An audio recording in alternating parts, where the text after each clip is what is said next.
What if marines capture Shanks? ഷാങ്ക്സിനെ capture ചെയ്യുക എന്നത് ഒരു എളുപ്പമായിട്ടുള്ള കാര്യമല്ല. ഷാങ്ക്സ് വിചാരിച്ചാൽ ഫുൾ മറീൻസിനെ തന്നെ തോൽപ്പിക്കാൻ കഴിയും. എന്നാലും എന്തെങ്കിലും ചീപ്പ് ട്രിക്സോ അല്ലെങ്കിൽ ഡ്രിങ്ക്സിൽ പോയിസൺ കലക്കിയോ ഷാങ്ക്സിനെ ക്യാപ്ചർ ചെയ്തു എന്ന് വിചാരിക്കുക. എന്നാൽ എന്തൊക്കെ നടക്കുമെന്ന് നമുക്ക് നോക്കാം.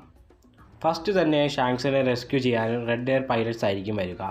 ഇതിൽ ബെൻ ബെക്ക്മാൻ തന്നെ ഇത്രത്തോളം പവർഫുള്ളാണ് ഒരു അഡ്മിറലിനെ ഓവർ പവർ ചെയ്യാൻ.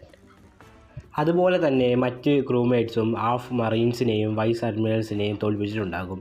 ഇത് കണ്ട് ബാക്കിയുള്ള അഡ്മിറൽസും മറീൻസും കൗണ്ടർ ചെയ്യാൻ നോക്കുമ്പോഴായിരിക്കും ഒരു പവർഫുൾ സ്ലാഷ് നമുക്ക് കാണാം. ഇതിൽ അഡ്മിറൽസും ഒരുപാട് മറീൻസും താഴെ വീഴുന്നു. ആ സ്ലാഷ് ചെയ്ത് വേറെ ആരുമല്ല, ഷാങ്ക്സിൻ്റെ റൈവലായ മിഹാക്കാണ്.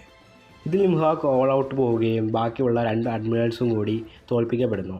മറീൻസ് ഈ ഷോക്കിൽ നിന്ന് നേരെ ആവുന്നതിന് മുമ്പ് തന്നെ ഒരു ജയൻറ്റ് ഷിപ്പ് വരികയും ചെയ്യുന്നു. അതിൽ ഡ്രോഗിയും ബ്രോഗിയും കുറച്ചധികം ജയൻസും കൂടി വരുന്നു.